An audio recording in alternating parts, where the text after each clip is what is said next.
Every week, we highlight athletes from Montana State University on our Montana State Minute, which airs on both Nuanez Now as well as the Big Sky Breakdown podcast series. That's probably presented by the Bobcat Collective. Bobcat Collective is the NIL collective of Montana State University. And right now, if you would like a free membership for a month to the Bobcat Collective, you can visit bobcatcollective.com/skyline and get access to all sorts of different things, whether it's pairing your business with Montana State student athletes, finding out about social events, getting access to all sorts of content, including roundtable discussions with various standout Bobcats, and much, much more. Get a free membership right now to the Bobcat Collective, bobcatcollective.com/skyline. Bobcat Collective, serving Montana State University student athletes and helping connect the Bobcats to the Treasure State community. Join Town Pump's Pump It Up Rewards Plus program and never pay full price for fuel again. Save 5 cents on every gallon every day at any Town Pump across Montana. Plus, earn and redeem points on your favorite in-store items to get free stuff with our clubs. Stop in and pick up a rewards card. Download the Pump It Up Rewards Plus app today. Or visit townpump.com/rewards to register and start saving. Town Pump. Right down the road. Pump it up. Oh, yeah. All right, excited to be back in this room with the big game ahead of us. Our travel wasn't real simple coming back on Saturday night, so thankful for just for our team and our staff and everyone involved working through that with bringing home a victory. I think it was probably easier to deal with all that. Ultimately we got back yesterday about, between 11 and noon, and again, appreciate our players and just their continued resiliency. That's one more thing. And, regarding that game on Saturday, ultimately the end game was winning the game, and we did that. And that was a really good team we played. I think we fully expected that, and we felt like through 3.5 quarters, we played really well. And that's even with their score early in the game. I thought we kept them off balance with the way we attacked them defensively, and then offensively, really a balanced effort to get to the point that we did.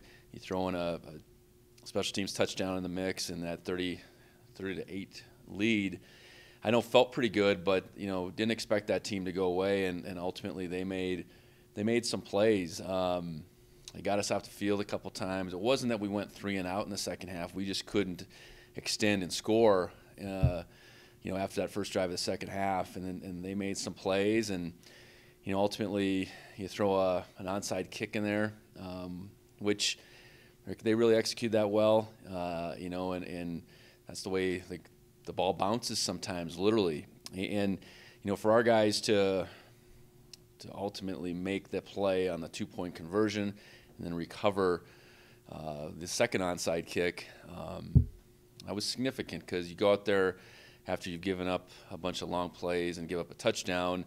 That's not the easiest thing to do, but we collect ourselves and made that play on the 2-point conversion and then recover that second one. So, clinching a share of the title, the automatic bid from our conference is certainly 2 accomplishments that we appreciate, but ultimately, I know this team is after more. We would love nothing more than to have the conference title outright. 2 years ago when we shared it and we didn't play Sac State, there's nothing we could do about it. But ultimately, we have a chance to win it outright. The seeding piece to it all is obviously critical for us this week. And then the rivalry. This game, it counts as one, but it does mean more. We have so many guys from the state of Montana on our roster. We have a number of guys even from Missoula. We have a number of seniors that this will be their last brawl. So I think for those reasons, those guys, and so much more, we need to do everything we can to get a win this weekend. And they're obviously fighting for things as well. Their win last week put them in a position where this game matters quite a bit for where they're going to get seated. And same thing goes there. They got a lot of guys from Montana on their roster and all that too. So, we have to go out this week, prepare really well. We don't have to change the script. Our process each week has put us in position on a Saturday to play as well as possible, and that can't change this week. Doesn't need to change this week. Now we continually about getting better and improvement, and finding improvement during this stretch of the season isn't easy. But I think we're positioned to be able to do that, and no better chance to measure ourselves come this Saturday. Just looking at Montana offensively, they've been very prolific at times. I know they've played 2 quarterbacks. I would suspect after the way things played out on Saturday, it'll be Fife that we'll see. And when he's been out there, he's put up some good numbers: completion percentage, touchdown, interception, yards, all that. And they obviously produced really well with him out there on Saturday. Running back wise, between Gilman and Osmo, really good 1-2 punch. And then you look at their receiving core, a lot of depth there, a lot of versatility, different types of receivers, and they've been on the other end of a lot of that quarterback success. Defensively, they run a scheme that's, at least within our schedule, is unique to them, and they fly around, they wreak havoc, they create a lot of different pitchers, I guess, and for us, it will start with our ability to run the football. I know, just looking at the last few years, we've had success at times, and we haven't had success at times, so we got to figure that part out. And then we got to be able to throw the ball against them, and there's going to be matchups there that we have to win, but certainly their defense presents challenges, and we're going to have to prepare really well to do the things we need to do. And then special teams wise, we're going to have to find an edge there. What does that look like? It maybe isn't as decided an edge as we had on Saturday. Ultimately we have a +20 in net punt average. That's significant. I know on Saturday night, one thing that I didn't think of right away in the moment, but they started 7 possessions really inside their 20. We started 1. So not that it's going to have to be that decided this Saturday, but we've done a good job of gaining an edge in special teams, and that's going to have to be the case again this coming Saturday. So a lot of work in front of us. Excited about the opportunity, and with that, I'll open up for questions. You mentioned special teams. Taco Dowler, special teams player of the week. I know you talked about it post game, but just kind of his impact and great season Saturday. Yeah. It had been a little bit of a lull with opportunities really for him, but he's continued to make really good decisions, and you feel like all that success early was affecting the way teams were punting the ball to us.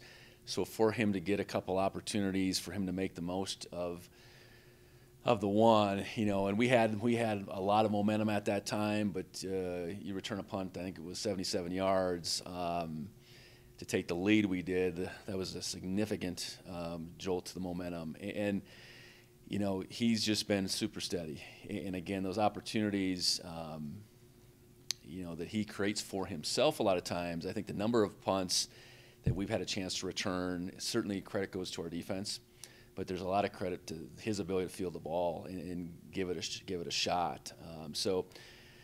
Yeah, it's hard to quantify. I mean, beyond just the attempts, the yards per, what his impact this season has meant to our field position. It's significant, and we're obviously thankful to have him on our side. What was, I guess, a few questions in my head, but what have you, I guess, you learned most from preparing for previous balls? Anything you've changed or adjusted to with this preparation compared to previous years? Well, I think the biggest thing to our guys is, yes, not running away from the fact that this means more to the guys in that room. It means more to our fans. It's the game that's going to get talked about beyond this week, no question about it. You run into somebody in the middle of the off season, and whether you're on the right side or the wrong side, it's going to be a topic. So beyond that, that's all great. Okay, we have to do what we have to do to play our best on Saturday, and that's where changing our the way we practice or the way we go about our business this week, if we're all of a sudden trying to do that, we've been a failure leading up to that point. So, we haven't played as well over there as we played at home 2 years ago. Where does that play in? That's maybe a question for next year. Okay, we're playing here this year, and we got to find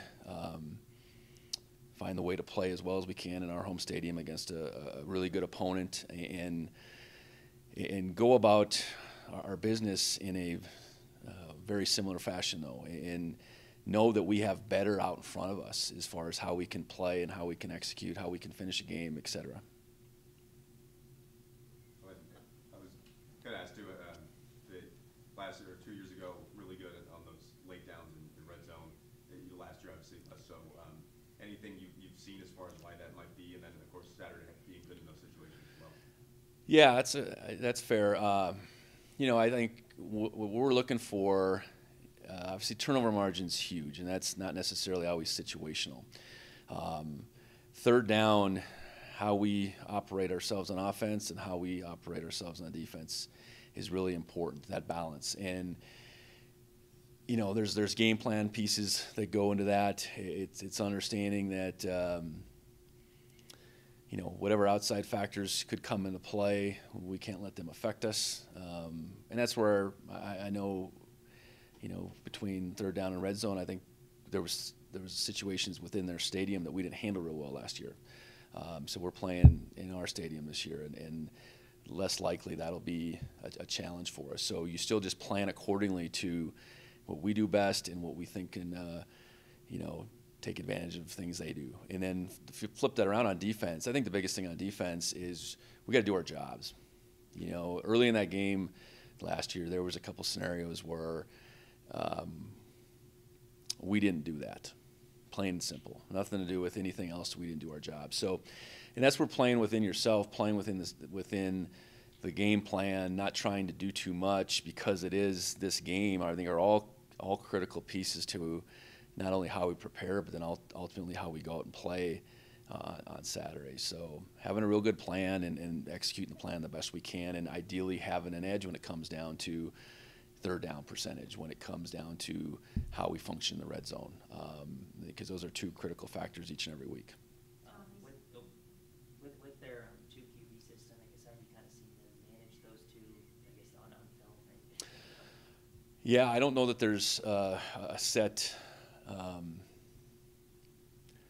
way they've done it any particular week. And to me, it looks like each week has been its own feeling out process in how things shifted last week with Hayat going down and Fife going in and Fife playing pretty well, them not scoring any points in front of that.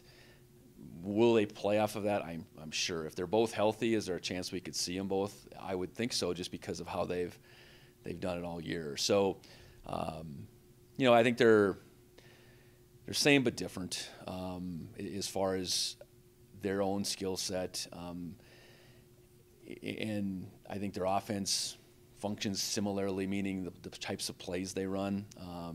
So it's not like they have to go into it with this game plan of saying, well, here's what we're going to do in this portion, here's what we're going to do in this part of the field, here's what we're going to do situationally. They can really they can do it how they've done it, I suppose, and we got to plan accordingly. Yeah, I guess defensively, anything that kind of stands out that they've done particularly well, or just anything stands out? Well, I think they've defended better and better as the season's gone along. That's where I would start. And they had some pretty big losses to that outfit last year, and that would start right at the center of things with Governor. Governor was a really good player, and so like any time you're trying to replace guys, and I look at their linebacking core, there was turnover there, and in the secondary there was too. So that's a process, and whether it's how to utilize those guys, how those guys communicate, I probably all that has come into play, and as the season's gone along, they've gotten more dialed in that regard. I know they got beat the previous week by Davis and gave up some points, but it wasn't for the lack of their defense really doing some things in that game. So I think we got to anticipate that they're playing the best they've played all year, and I think that's what you see. And will it be this exact mirror of what we've seen in parts from the last few years?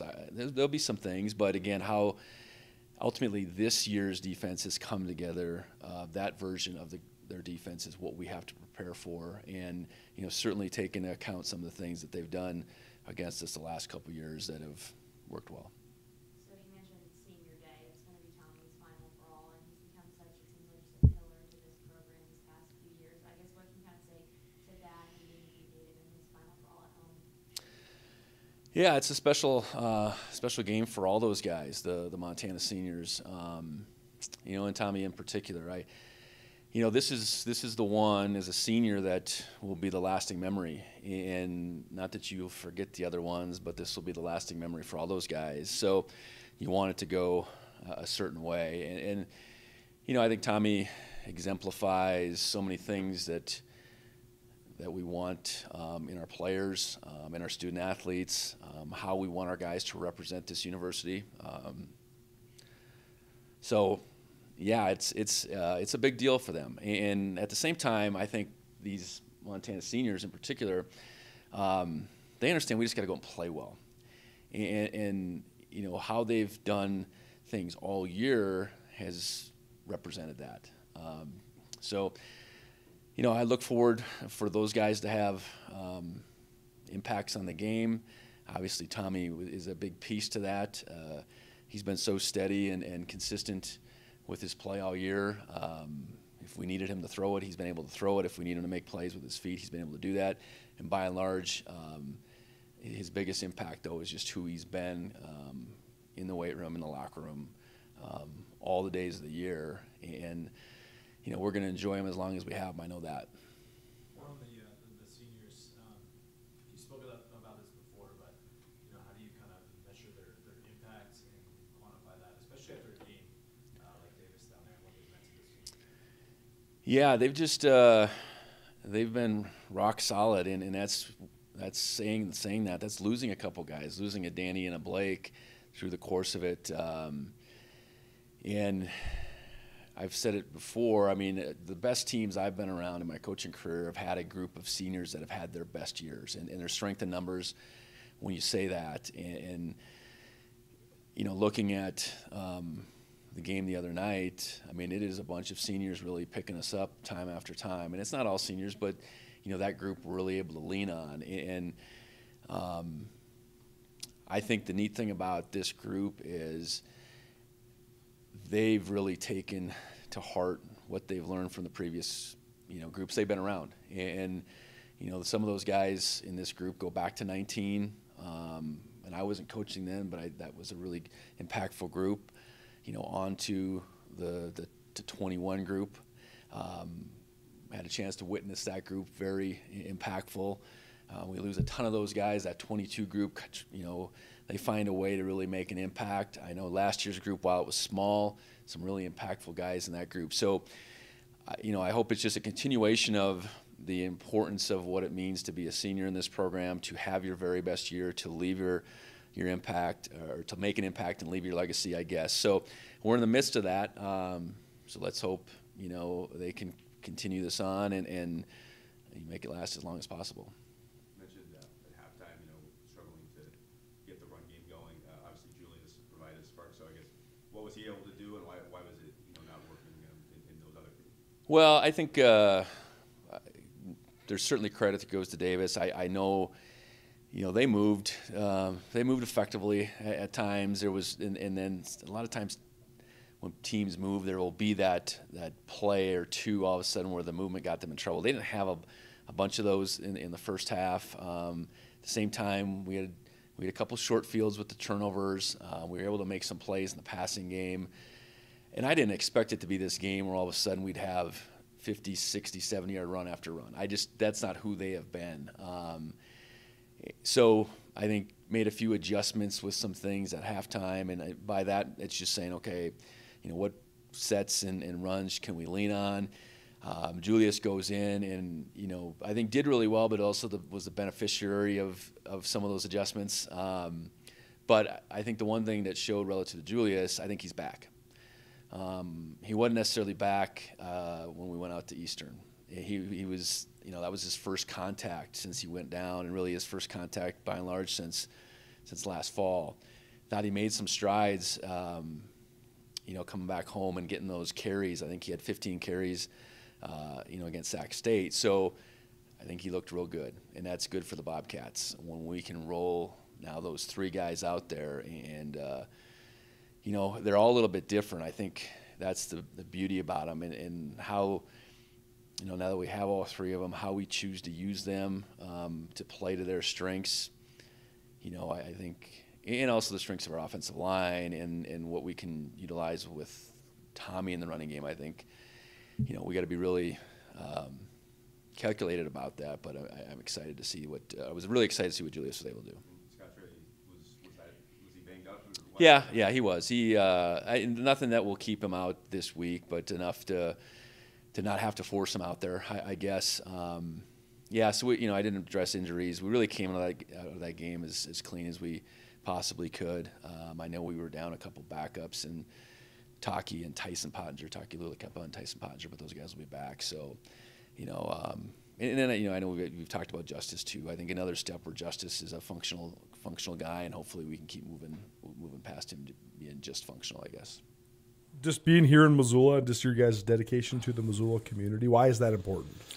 5 or 6 years ago, we sat down and just kind of decided that this is the path we need to take. If we're going to be a community-based business and support this community, and we want the support in return, we have to dive into it. So we did that. We've dove in. We like to support the youth of the community through sports and different organizations that support the youth in the community. But for the most part, we just made that dedication that as a locally owned company, with some of our competitors not being locally owned, we wanted to take that dive in and go after it. And you guys, have, like you said, attached yourselves to the sports world so much, the Grizz and youth sports as well. Why is that part important to you? I'm a big sports guy.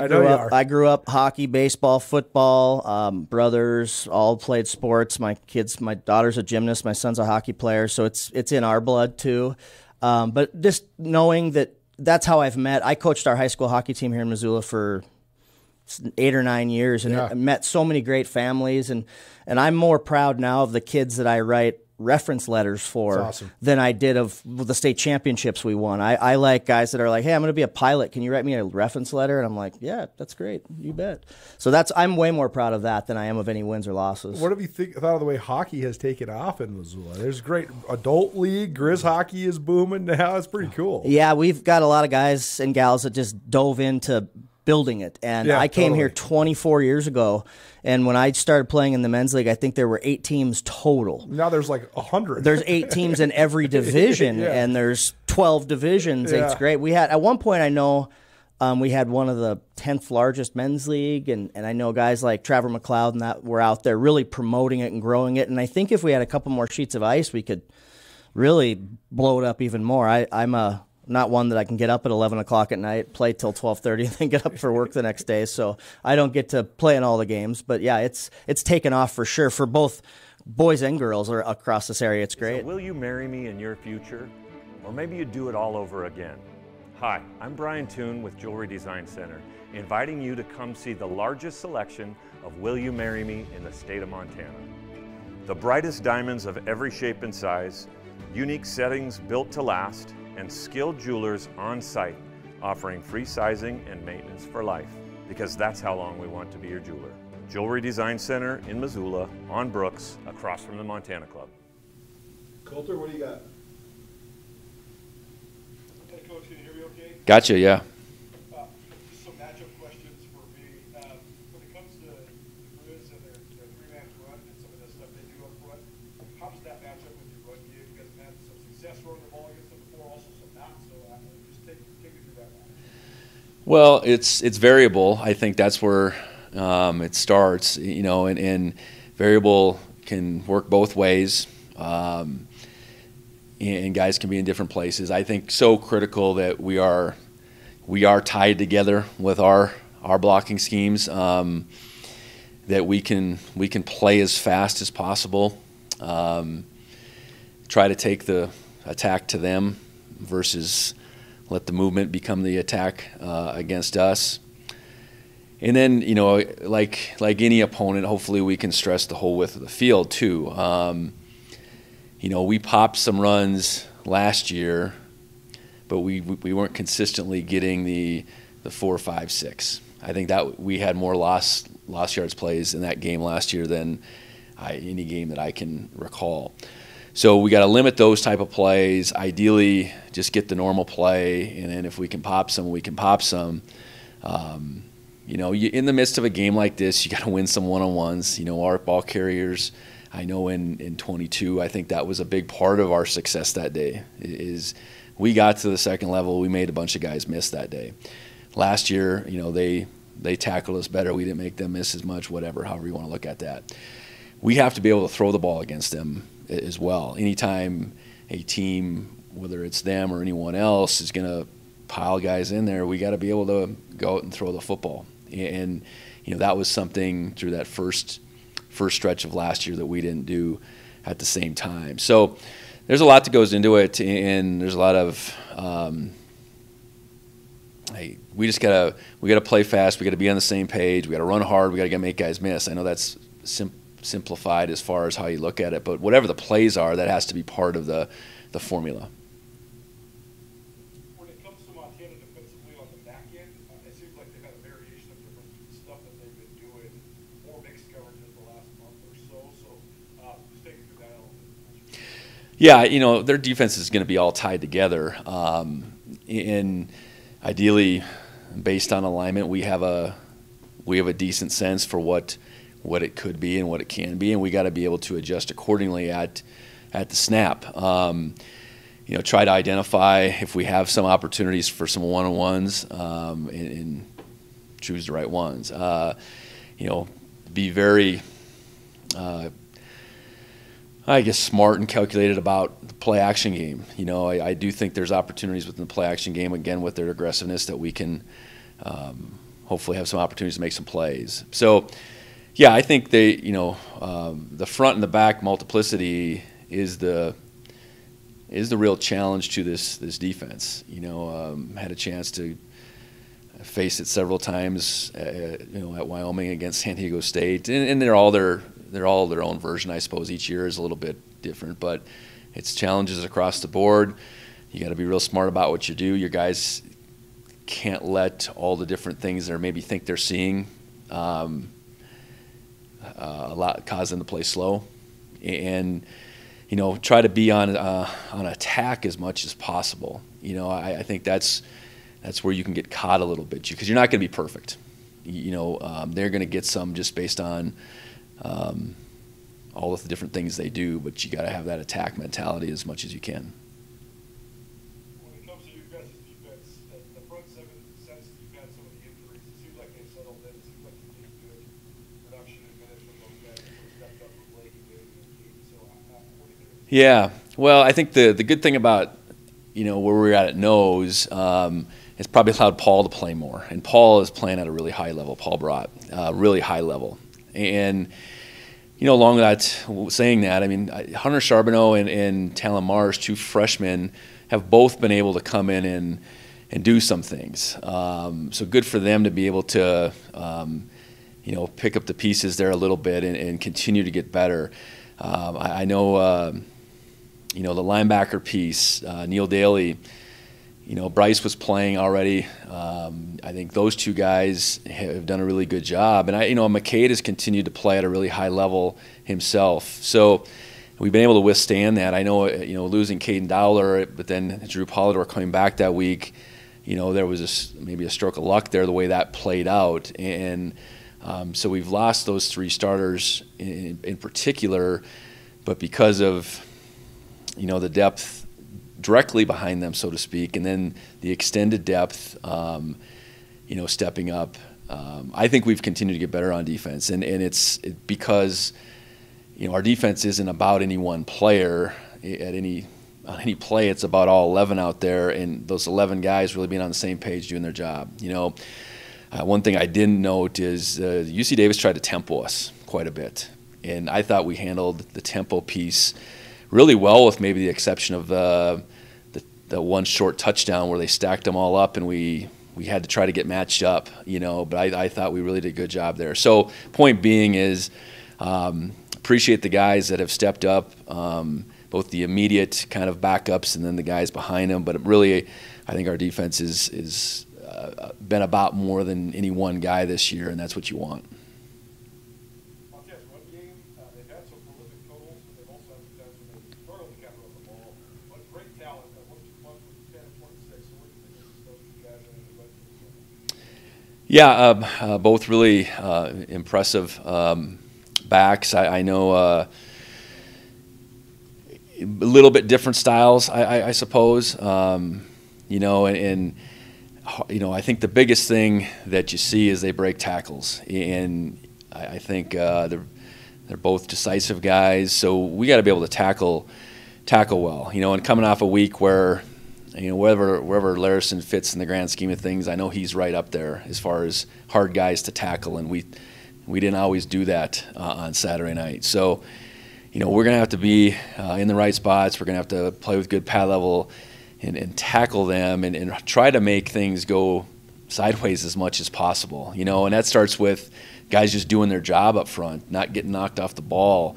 Because if either one can get ahead of steam going, they're trouble. I do know that. So, that's where it definitely starts when you look at, okay, what do we need to defend? We better figure out how Gilman and Osmo, we can slow them down.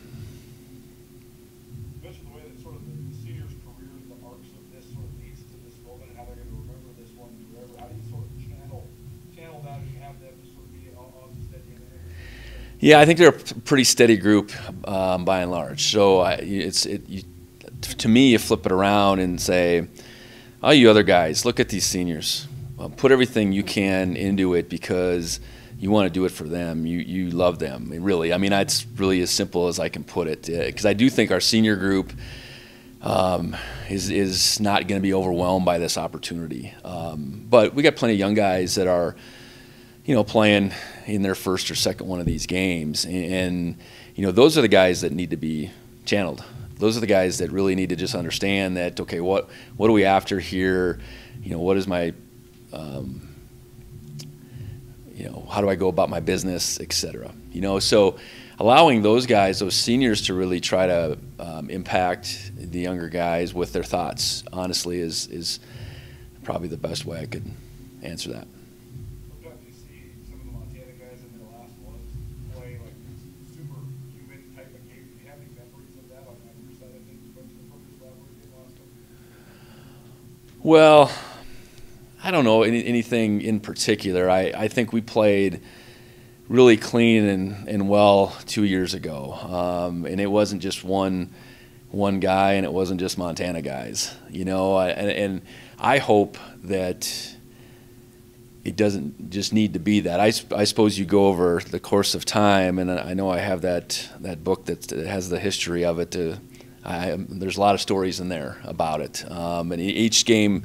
That's the neat thing about a rivalry game like this. I mean, each game does have its story that can be written, it's my hope for our guys, this particular Saturday, that it's a good story that they can write about them. And our seniors continue to step up in all ways that they can.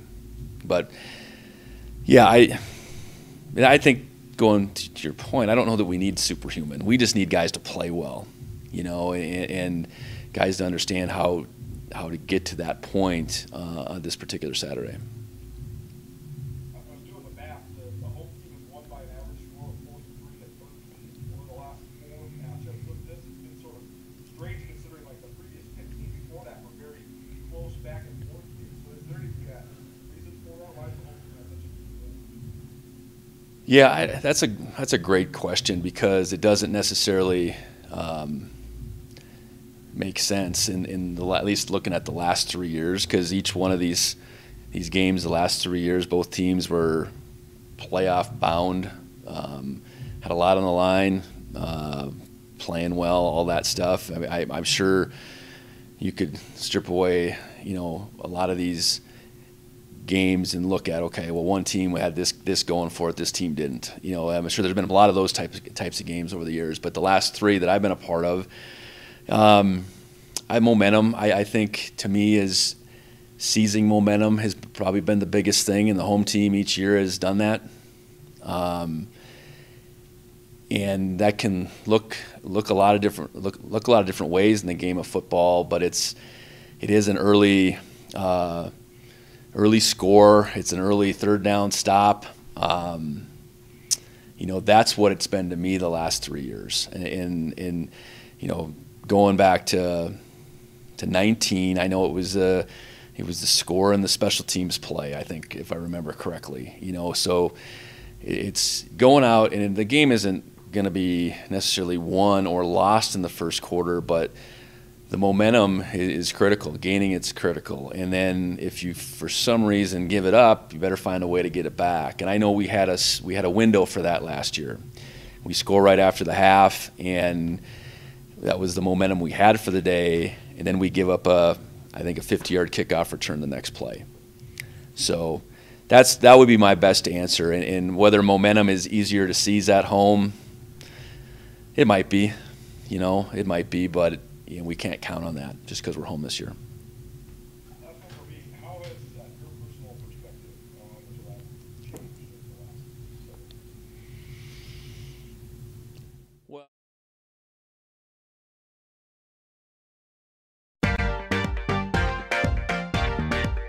There's always a party in Montana, whether you're going to a wedding, a football game, a concert. Montana Party Bus can get you there safe and will take you anywhere in Montana. You can relax with friends in style, luxury, and safety. Western Montana based for local and regional travel within Montana borders. Montana Party Bus is great for both large and small groups with a capacity of up to 30 guests. If you want to elevate your event, call them anytime, 406-200-8096. You can also visit mtpartybus.com. Travel anywhere in Montana in style with the Montana Party Bus.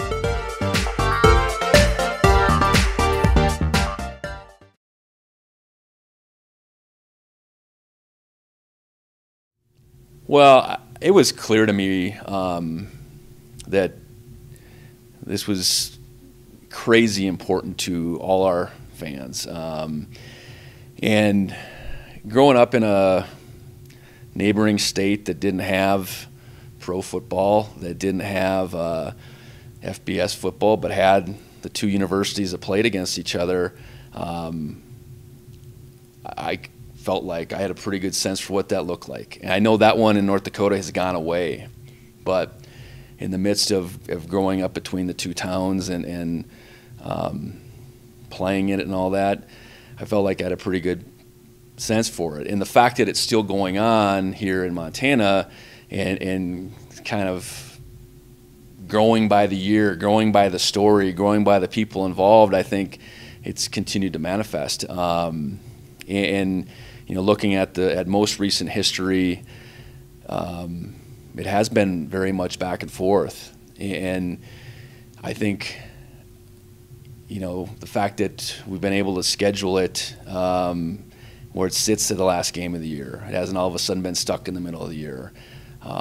There's so much that continues to ride on this game. You know, I think understanding that you better be grateful that you have a rivalry in this day and age, because it drives our universities. It drives our athletic programs.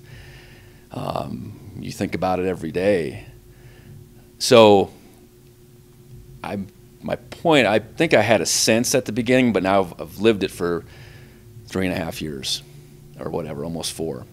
And in living it, you know, I think you completely understand, obviously, how important it is to be on the right side of it, you know, but all the challenges in getting your team right for that Saturday and all the other Saturdays in front of it is something I feel like this team has done really well, and we got to find a way to do again this coming Saturday. So hopefully that answered your question. Yeah, no, that's awesome. I love that answer. So I guess real last question, having an opportunity to be a part of history, especially with how much college football has changed, you could make an argument now. This was always one of the great rivalries in the West. now with the Alpha Cup keep playing week 3 and the Civil War, who knows what's going to happen with that? Like, this is like the rivalry in the Western United States. And just to have a role within that. It's something that I don't take for granted. I think, in this day and age with so many of these intrastate, intra-conference rivalries going away, there's only a few left, and I guess some have been brought back, but they've lost their luster maybe a little bit because they'd been away from each other. I'm thinking Texas A&M maybe a little bit, for one.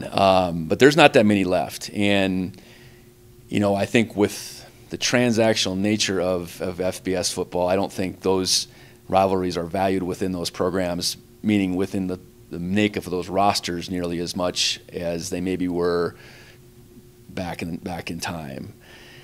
I can see that this rivalry within our roster, within our team, I think is as live as ever.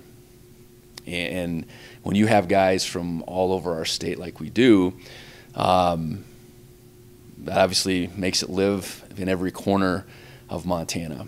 And that's a really rare thing in this day and age, where there's so much passion, real passion, not just transactional passion involved in a football game, where if you're not glued to the TV on Saturday or in the stadium, you're maybe watching a championship game somewhere in the stadium or across the state.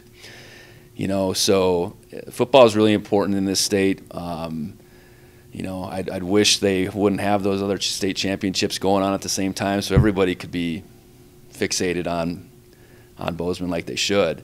But that's for another day.